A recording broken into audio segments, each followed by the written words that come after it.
¿Pasará la iglesia por la gran tribulación o será arrebatada antes?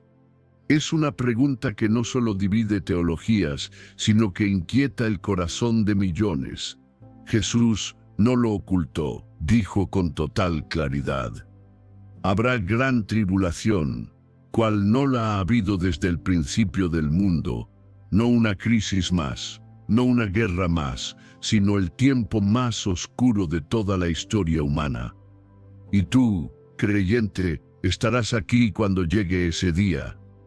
Y algunos aseguran que la iglesia será purificada por el fuego, otros, que seremos librados justo a tiempo, pero no estamos aquí para repetir opiniones. Vamos a ir directo a la palabra de Dios, porque ahí, y solo ahí, está la verdad que necesitamos. Si este tema te ha causado dudas, temor o confusión, quédate. Lo que estás por descubrir puede cambiar tu manera de ver el futuro y de vivir el presente. Y si esta pregunta también ha rondado tu mente, escribe en los comentarios: ¿crees que la iglesia pasará por la gran tribulación? Prepárate, empezamos ahora. ¿Qué es la gran tribulación? Para responder a la gran pregunta de si la iglesia estará aquí, primero debemos construir un cimiento sólido. Debemos entender, sin lugar a dudas, qué es y qué no es la gran tribulación. Muchos creyentes, por desconocimiento o por enseñanzas incompletas, han diluido este concepto. Piensan que tribulación es sinónimo de cualquier sufrimiento, una enfermedad, una crisis económica, la persecución que sufren nuestros hermanos en países hostiles. Y sí, todo eso es tribulación, con T minúscula. Jesús mismo nos lo advirtió en Juan, capítulo 16, versículo 33. En el mundo tendréis aflicción. Es una realidad de la vida cristiana en un mundo caído.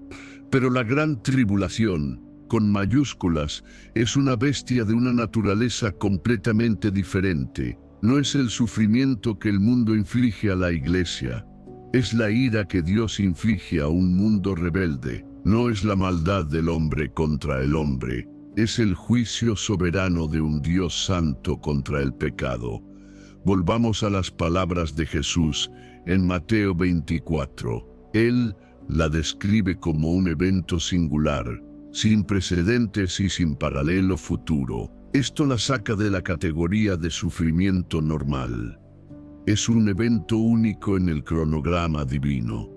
El profeta Daniel, cientos de años antes de Cristo, también tuvo una visión de este tiempo.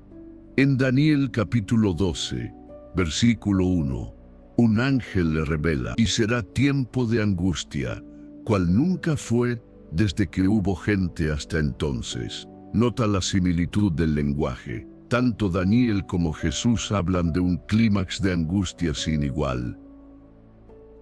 Pero, ¿cuándo y por qué ocurrirá?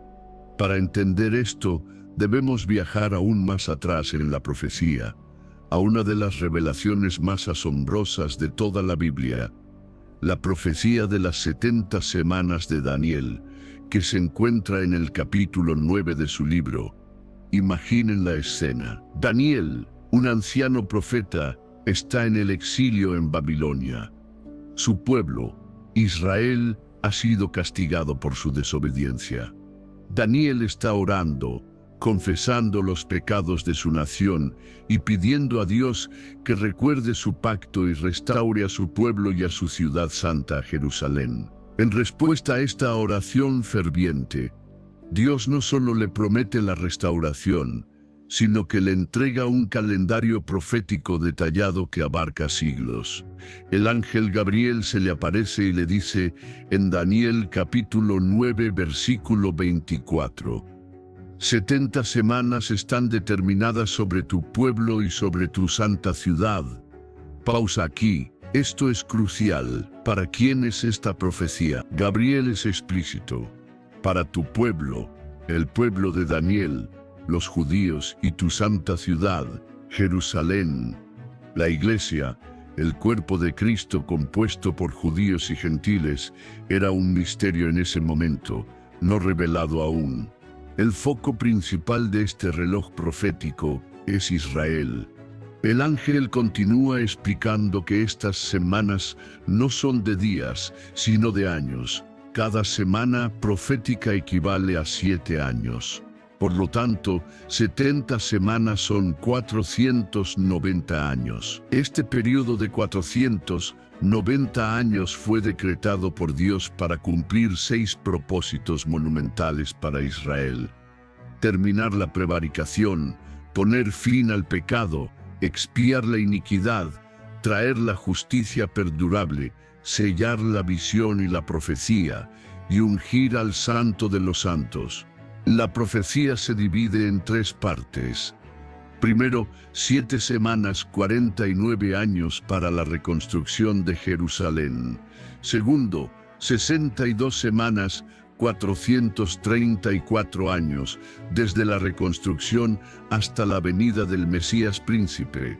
Si sumamos estas 2 partes, tenemos 69 semanas, o 483 años proféticos. Los historiadores y teólogos han demostrado con una precisión asombrosa que desde el decreto del rey persa Artajerjes para reconstruir Jerusalén en el año 445 antes de Cristo, hasta la entrada triunfal de Jesús en Jerusalén en el Domingo de Ramos, en el año 32 después de Cristo, transcurrieron exactamente 483 años proféticos, considerando el calendario profético de 380 días por año. Una profecía cumplida al día, pero la profecía decía que eran 70 semanas. ¿Qué pasó con la última semana? ¿Dónde están los últimos 7 años? Aquí es donde la historia toma un giro fascinante. El versículo 26 de Daniel 9 nos dice lo que sucedería después de las 69 semanas. Se quitará la vida al Mesías, y no por sí. Jesús, el Mesías, fue crucificado. Fue rechazado por su propio pueblo, y en ese momento de rechazo, el reloj profético de Dios para Israel se detuvo. Se puso en pausa con solo una semana, los últimos 7 años, pendiente de cumplirse. En ese momento, Dios inauguró un periodo intermedio, una pausa divina que no estaba detallada en las profecías del Antiguo Testamento. El apóstol Pablo más tarde lo llamaría el misterio, la era de la Iglesia. Durante los últimos 2000 años hemos estado viviendo en esta pausa, en este paréntesis entre la semana 69 y la semana 70. La gran tribulación, por lo tanto, no es otra cosa que el cumplimiento de esa última semana pendiente de Daniel. Son los 7 años finales en los que Dios reanudará su trato directo y disciplinario con la nación de Israel y a su vez derramará su juicio sobre todo el mundo gentil que ha rechazado a su Hijo. El profeta Jeremías, en su capítulo 30, versículo 7, lo llama específicamente tiempo de angustia para Jacob. Jacob es el otro nombre de Israel.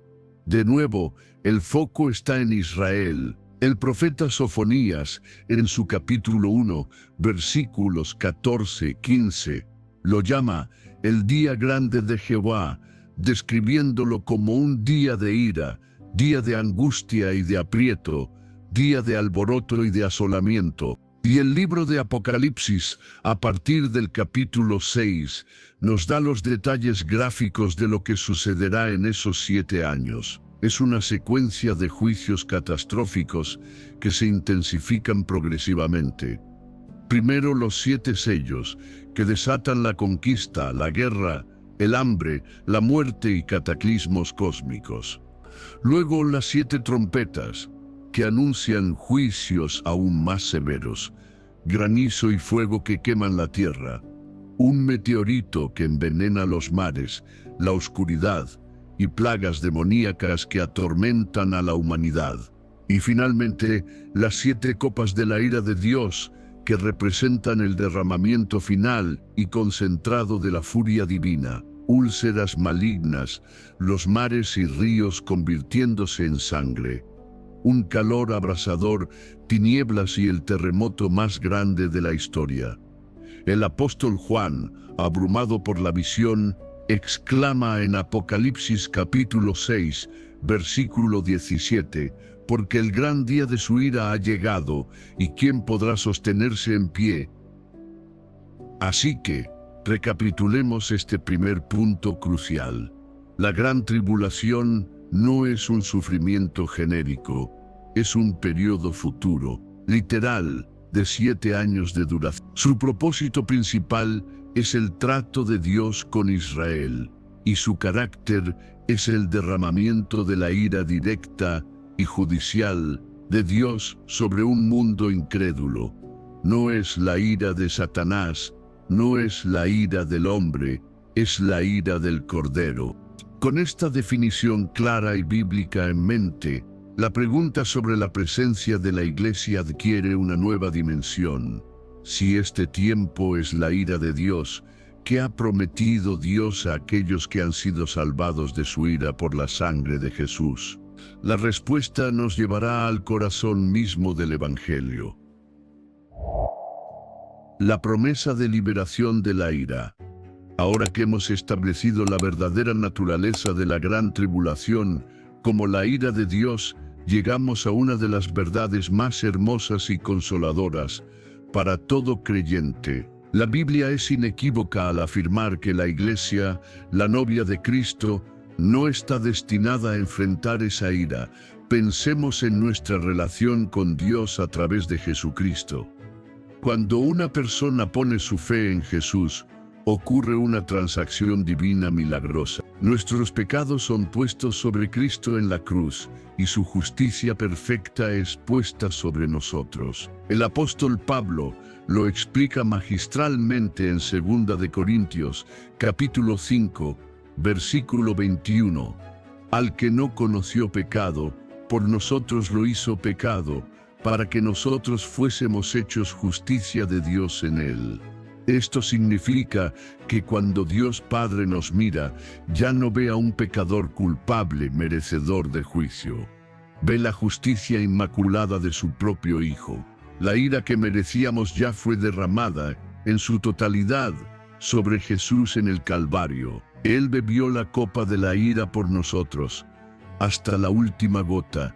Por lo tanto, sería una contradicción teológica fundamental que Dios volviera a derramar su ira sobre aquellos por quienes su Hijo ya murió y satisfizo esa misma ira. Sería en esencia un doble juicio, y eso atenta contra la perfección de la obra de Cristo.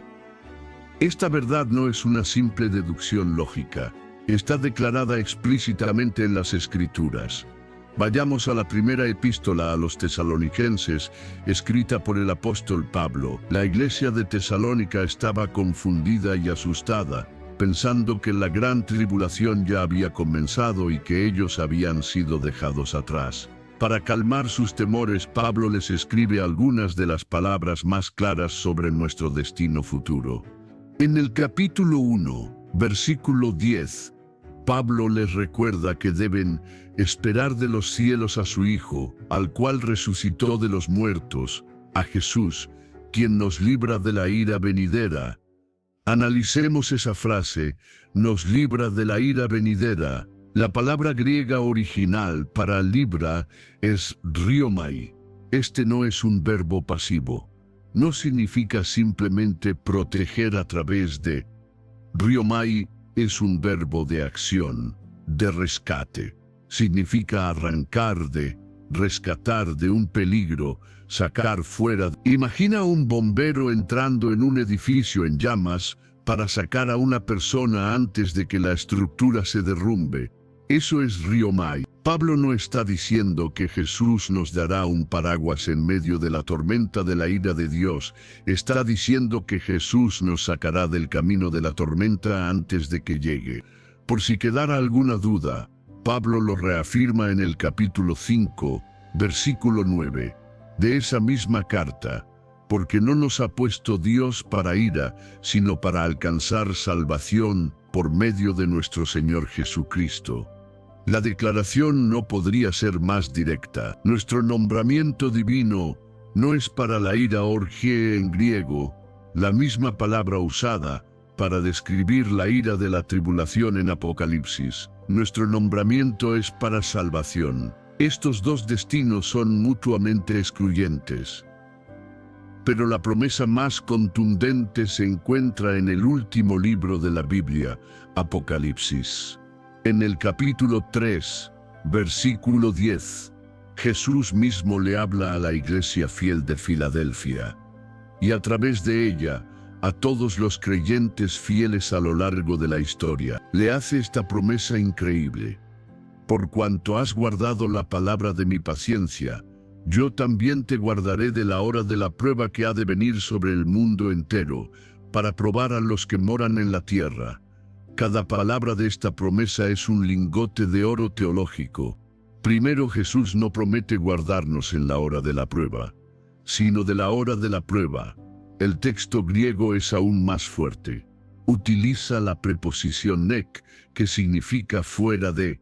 La frase es tereso ek tesoras, que literalmente se traduce, te guardaré fuera de la hora. No es protección dentro del período, es exención del período mismo. Es como si Dios dijera, ese período de tiempo, esa hora, no es para ti, te sacaré antes de que comience. Segundo, ¿para quién es esa hora de prueba? Jesús lo especifica, para probar a los que moran en la tierra. Esta frase, los que moran en la tierra, es una expresión técnica en el libro de Apocalipsis. Se usa repetidamente para describir a la humanidad incrédula, a los rebeldes, a los que tienen sus afectos y su lealtad puestos en este mundo y no en el cielo. Nunca se usa para describir a la iglesia. La iglesia, en cambio, es descrita como ciudadanos del cielo. Filipenses capítulo 3, versículo 20. Nuestros destinos y nuestras identidades son diferentes. Por lo tanto, la hora de la prueba es para los moradores de la tierra, y la promesa para la iglesia es ser guardada fuera de esa hora. Teólogos respetados a lo largo de la historia han reafirmado esta conclusión. El doctor John Walvoord, quien fue uno de los mayores expertos en profecía bíblica del siglo XX y presidente del Seminario Teológico de Dallas, escribió en su obra fundamental Rapture Question, la cuestión del arrebatamiento, la naturaleza de la Iglesia como el cuerpo de Cristo, unida a Él, hace inconcebible que deba ser sometida al juicio divino. La ira de Dios es para sus enemigos, no para su novia.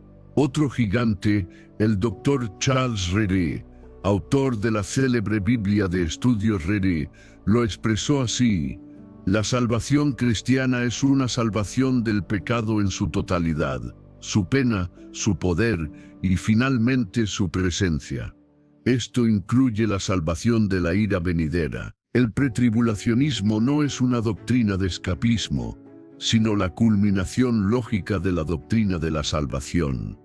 Además, hay otra evidencia poderosa: el papel del Espíritu Santo. En 2 de Tesalonicenses, capítulo 2, Pablo habla de un detenedor o lo que lo detiene, alguien que está frenando la manifestación plena del mal y la aparición del anticristo, a quien llama el hombre de pecado. Pablo dice que este detenedor debe ser quitado de en medio, para que el anticristo pueda revelarse.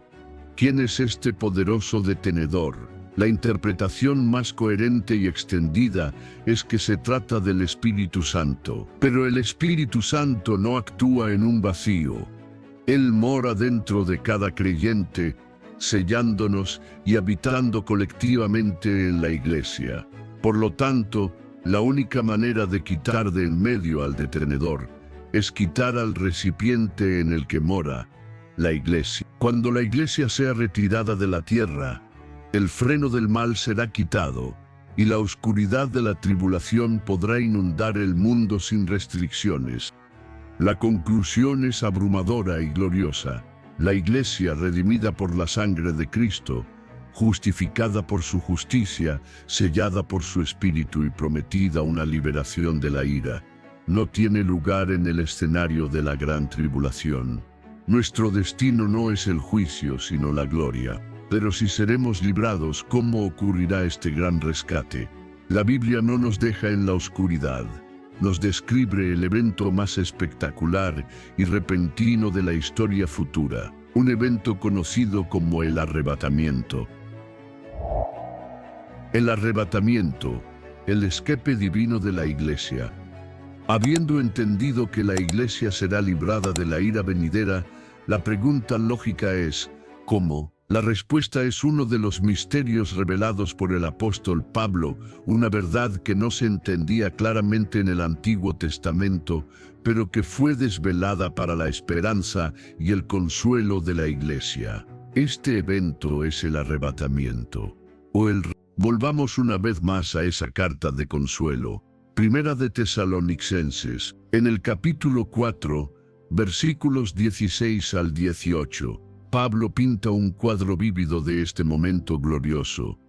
Porque el Señor mismo, con voz de mando, con voz de arcángel y con trompeta de Dios, descenderá del cielo, y los muertos en Cristo resucitarán primero. Luego nosotros los que vivimos, los que hayamos quedado, seremos arrebatados juntamente con ellos en las nubes para recibir al Señor en el aire, y así estaremos siempre con el Señor. Por tanto, alentaos los unos a los otros con estas palabras. Desglosemos esta increíble escena. Primero, el evento es iniciado por el propio Señor Jesucristo. Él descenderá del cielo, pero no descenderá hasta la tierra, como lo hará en su segunda venida. Se detendrá en el aire. Segundo, habrá sonidos celestiales, una voz de mando, la voz de un arcángel y la trompeta de Dios. Esto no será un evento silencioso o secreto en ese sentido. Será un llamado divino y poderoso, una convocatoria celestial para su pueblo. Tercero, ocurrirá una resurrección. Todos los creyentes que han muerto a lo largo de la historia de la Iglesia, los muertos en Cristo, serán resucitados primero. Sus espíritus, que ya están con el Señor, se reunirán con cuerpos glorificados, inmortales e incorruptibles. Cuarto, e inmediatamente después, los creyentes que estén vivos en la tierra en ese momento. Nosotros los que vivimos, seremos transformados. No pasaremos por la muerte. Nuestros cuerpos mortales serán cambiados en un instante por cuerpos glorificados. Y aquí viene la palabra clave. Seremos arrebatados. La palabra griega es harpazo. Esta palabra es increíblemente descriptiva. Significa agarrar y llevarse por la fuerza. Arrebatar. Es la misma palabra que se usa en Hechos, capítulo 8, versículo 39, cuando Felipe, después de bautizar al eunuco etíope, fue arrebatado por el Espíritu del Señor y apareció en otro lugar. Implica una acción repentina, poderosa e irresistible. No nos iremos flotando suavemente, seremos tomados, arrebatados de este mundo. ¿A dónde iremos? A recibir al Señor en el aire. Nuestro destino es un encuentro cara a cara con nuestro Salvador en las nubes, y el resultado final es glorioso. Y así estaremos siempre con el Señor. Es el cumplimiento final de la promesa de Jesús en Juan, capítulo 14, versículo 3. Vendré otra vez, y os tomaré a mí mismo, para que donde yo estoy, vosotros también estéis. Pablo nos da más detalles sobre la velocidad de este evento en Primera de Corintios, capítulo 15, versículos 51 y 52. He aquí, os digo un misterio, no todos dormiremos, pero todos seremos transformados, en un momento, en un abrir y cerrar de ojos, a la final trompeta, en un abrir y cerrar de ojos, La ciencia dice que un parpadeo dura entre 100 y 400 milisegundos. Será un evento instantáneo, más rápido que cualquier cosa que podamos imaginar. Es fundamental no confundir este evento, el arrebatamiento, con la segunda venida de Cristo, que ocurre al final de la gran tribulación. Son dos eventos distintos, con propósitos diferentes. Pensemos en una tabla de comparación. En el arrebatamiento, Cristo viene por sus santos. En la segunda venida, viene con sus santos. Apocalipsis, capítulo 19, versículo 14. En el arrebatamiento se encuentra con nosotros en el aire. En la segunda venida, desciende físicamente a la tierra, posando sus pies en el monte de los olivos. Zacarías capítulo 14, versículo 4. El arrebatamiento es un acto de rescate o traslación. La segunda venida es un acto de juicio y establecimiento de su reino. El arrebatamiento es inminente, podría ocurrir en cualquier momento, sin señales previas que deban cumplirse. La segunda venida ocurre después de los eventos específicos y predecibles de la gran tribulación. En el arrebatamiento, la iglesia es llevada al cielo. En la segunda venida, la iglesia regresa del cielo con Cristo. Confundir estos dos eventos es la raíz de muchas de las falsas doctrinas sobre el fin de los tiempos. La Biblia los presenta como dos fases distintas del regreso de nuestro Señor. Y esta idea de un rescate divino antes del juicio no es nueva. La Biblia está llena de lo que los teólogos llaman tipos o sombras, historias que prefiguran verdades futuras. Pensemos en Enoc, en el libro de Génesis capítulo 5. De él se dice algo único: caminó, pues, Enoc con Dios y desapareció, porque le llevó Dios. Enoc fue arrebatado a la presencia de Dios sin ver la muerte, justo antes de que el mundo se sumergiera en una corrupción tal que Dios tuvo que enviar el diluvio. Enoc es un tipo perfecto de la iglesia arrebatada antes del juicio.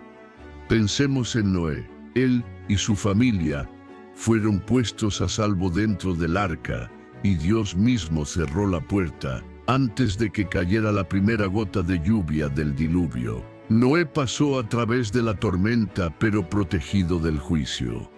Esto podría ser un tipo de la nación de Israel, que será protegida sobrenaturalmente durante la tribulación.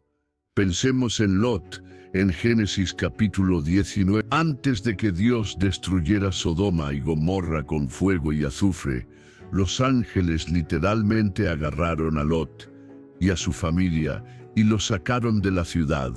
Y el ángel le dijo a Lot una frase asombrosa: «Date prisa, escápate de allí, porque nada podré hacer hasta que hayas llegado allá». El juicio no podía comenzar hasta que el justo fuera removido a un lugar seguro. Esta es una imagen poderosa del arrebatamiento. El Dr. Dwight Pentecost, otro erudito de renombre en el campo de la escatología, en su obra monumental Things to Come, Cosas por venir, escribe: el arrebatamiento no es una ocurrencia tardía en el plan de Dios, es el método divinamente ordenado para cumplir su promesa de librar a la iglesia de la ira. Es el puente que conecta la era de la gracia con el período del juicio, asegurando que la novia de Cristo esté a salvo con el novio antes de que la ira se derrame. Por lo tanto, el arrebatamiento no es una fantasía de Hollywood. Es nuestra bienaventurada esperanza, como la llamó Pablo en Tito, capítulo 2, versículo 13. Es el clímax de la historia de la iglesia en la tierra y el glorioso comienzo de nuestra eternidad con Cristo. Es la promesa que nos sostiene, el anhelo que nos purifica y la certeza que nos da paz en un mundo caótico. Pero como toda verdad bíblica profunda, esta enseñanza no está exenta de críticas y objeciones. Es nuestro deber examinarlas a la luz de las Escrituras para estar firmes en nuestra fe. Respondiendo a las objeciones. Cuando se presenta la gloriosa verdad del arrebatamiento pretribulacional, es natural que surjan preguntas y objeciones. Algunos hermanos sinceros y otros simplemente mal informados o que siguen tradiciones diferentes, levantan argumentos en contra. Vamos a abordar los más comunes con respeto, pero con la autoridad de la palabra de Dios, para que nuestra fe no se base en arenas movedizas, sino en la roca sólida de la verdad bíblica. Objeción número 1. La Iglesia siempre ha sufrido tribulación. ¿Por qué seríamos librados nosotros? Eso suena a un evangelio fácil y escapista. Esta es, quizás, la objeción más emocional y común. Y a primera vista, parece lógica. Es absolutamente cierto que los cristianos de todas las épocas han sufrido. Jesús lo prometió, Pablo lo confirmó. Desde los leones del Coliseo romano hasta la persecución actual en el Medio Oriente o en regímenes comunistas, el sufrimiento ha sido una marca de la Iglesia fiel. Pero aquí radica el error fundamental de esta objeción. Confunde la tribulación, en griego, lipsis, que significa presión, aflicción, angustia causada por las circunstancias o por la persecución humana, con la gran tribulación, que es la ira de Dios en griego, orgei timos, que se refieren a la indignación judicial y la furia de un Dios santo. Son dos cosas radicalmente diferentes. Permíteme usar una analogía. Un soldado en el campo de batalla sufre tribulaciones, fatiga, hambre, el peligro del enemigo. Es parte de su servicio. Pero eso es muy diferente al castigo que un tribunal militar impone a un traidor o desertor. El soldado sufre por su lealtad, el traidor sufre por su rebelión. La Iglesia sufre la eclipsis del mundo porque somos leales a Cristo. Pero la gran tribulación es la orgía de Dios sobre un mundo rebelde. Ya hemos establecido que hemos sido librados de esa ira por la sangre de Cristo. Por lo tanto, no es escapismo, es simplemente reclamar la promesa que se nos ha dado en virtud de nuestra salvación. No somos soldados destinados a ser castigados junto con el ejército enemigo. Objeción número 2. Pero la Biblia habla de santos en la gran tribulación. En Apocalipsis capítulo 7, Juan ve una gran multitud que ha salido de la gran tribulación. Este es un argumento textual importante. Y es cierto. Apocalipsis capítulo 7, versículos 9 al 14. Describe a una multitud innumerable, vestida de ropas blancas, que ha salido de la gran tribulación. Pero la pregunta clave es, ¿quiénes son estos santos? El error es asumir que la palabra santos siempre y únicamente se refiere a la Iglesia de la era actual. Santo simplemente significa apartado para Dios. Había santos en el Antiguo Testamento y habrá santos en la tribulación. ¿Cómo es posible? Después de que la Iglesia sea arrebatada, el Evangelio no dejará de predicarse. Apocalipsis capítulo 7 nos habla de 144,000 siervos de Dios, sellados de las 12 tribus de Israel, que serán evangelistas increíblemente poderosos durante la tribulación. Apocalipsis capítulo 11 nos habla de 2 testigos, que profetizarán en Jerusalén con poder milagroso. Incluso un ángel volará por en medio del cielo con el Evangelio eterno para predicarlo a los moradores de la tierra. Apocalipsis capítulo 14, versículos. Como resultado de este testimonio masivo, millones de personas se convertirán a Cristo durante la gran tribulación. Estos son los santos de la tribulación. Serán personas que escucharon el Evangelio antes del arrebatamiento, pero lo rechazaron, o personas que nunca lo oyeron. Su fe será puesta a prueba de la manera más extrema, y la mayoría de ellos serán martirizados por el anticristo por negarse a recibir su marca. Ellos son la gran multitud que Juan ve en el cielo. aquellos que han lavado sus ropas y las han emblanquecido en la sangre del Cordero. Así que la presencia de santos en la tribulación no refuta el arrebatamiento de la Iglesia. De hecho, lo confirma, mostrando que la salvación de Dios continúa incluso en el periodo más oscuro. La evidencia más fuerte sigue siendo la ausencia total de la palabra iglesia, eclesia, en el escenario terrenal de Apocalipsis, desde el final del capítulo 3 hasta el capítulo 19, cuando regresa del cielo con Cristo. Objeción número 3. El arrebatamiento pretribulacional es una doctrina nueva, inventada en el siglo XIX por John Nelson Darby y popularizada por la Biblia de Scofield. No era la creencia de la iglesia primitiva.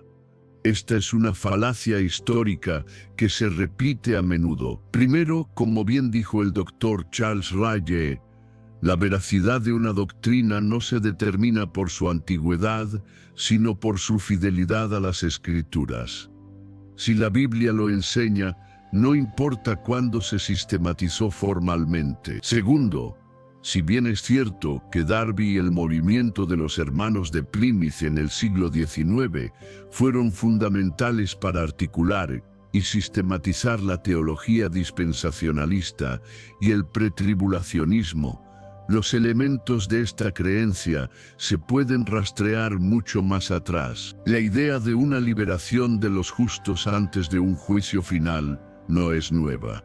Por ejemplo, un sermón atribuido a Efraín de Siria, un teólogo del siglo IV, titulado Sobre los últimos tiempos, el anticristo y el fin del mundo, dice claramente: porque todos los santos y elegidos de Dios son reunidos antes de la tribulación que ha de venir, y son llevados al Señor para que no vean la confusión que ha de abrumar al mundo a causa de nuestros pecados. Si bien la autoría de este sermón es debatida por algunos, muestra que la idea estaba presente mucho antes del siglo XIX. Otros escritos de la Iglesia primitiva, aunque no usan la terminología moderna, distinguen claramente entre el sufrimiento a manos de los hombres y el juicio final de Dios, y hablan de la esperanza de ser reunidos con Cristo. El verdadero punto es que a medida que la historia de la Iglesia ha progresado, el Espíritu Santo ha ido iluminando progresivamente la comprensión de la profecía. No es una doctrina nueva, sino una verdad recuperada y entendida con mayor claridad a medida que nos acercamos al final de los tiempos. El destacado teólogo español Francisco La Cueva lo resumió brillantemente: sostener que la Iglesia, la esposa amada por la cual Cristo se entregó, deba pasar por el periodo de la ira de Dios es teológicamente incongruente. Contradice la naturaleza misma de la justificación y la santificación. El arrebatamiento no es una opción teológica, es una necesidad soteriológica relacionada con la salvación. El popular pastor y autor, el Dr. John MacArthur, usa una analogía poderosa: el refugio contra la tormenta. Él dice: si el servicio meteorológico te advierte que un huracán de categoría 5, el más devastador de la historia, se dirige directamente hacia tu casa, ¿qué haces? ¿Te quedas en el porche para demostrar tu fortaleza? No, buscas el refugio más seguro que puedas encontrar. La gran tribulación es la tormenta espiritual de categoría 5 de Dios. Y Él, en su gracia, nos ha provisto el refugio perfecto, el arrebatamiento para llevarnos a su presencia antes de que la tormenta toque tierra. Las objeciones, cuando se examinan bajo la lupa de la Escritura y la razón teológica, se desvanecen. La promesa permanece firme. La Iglesia no ha sido destinada para ira. Nuestra ciudadanía está en los cielos, de donde también esperamos al Salvador, al Señor Jesucristo. Y así, querido oyente, hemos completado nuestro viaje a través de las páginas de la profecía. Hemos caminado con los profetas del Antiguo Testamento. Hemos escuchado las solemnes advertencias de nuestro Señor Jesucristo y hemos recibido el consuelo y la instrucción de los apóstoles. El cuadro que pinta la Biblia es a la vez aterrador y gloriosamente esperanzador. La gran tribulación se cierne en el horizonte de la historia. No es una ficción, no es una metáfora. Será el periodo más oscuro y desgarrador que este mundo jamás haya presenciado. Será el derramamiento pleno, sin filtros y sin restricción, de la justa ira de un Dios santo sobre una humanidad que, habiendo recibido la luz, amó más las tinieblas.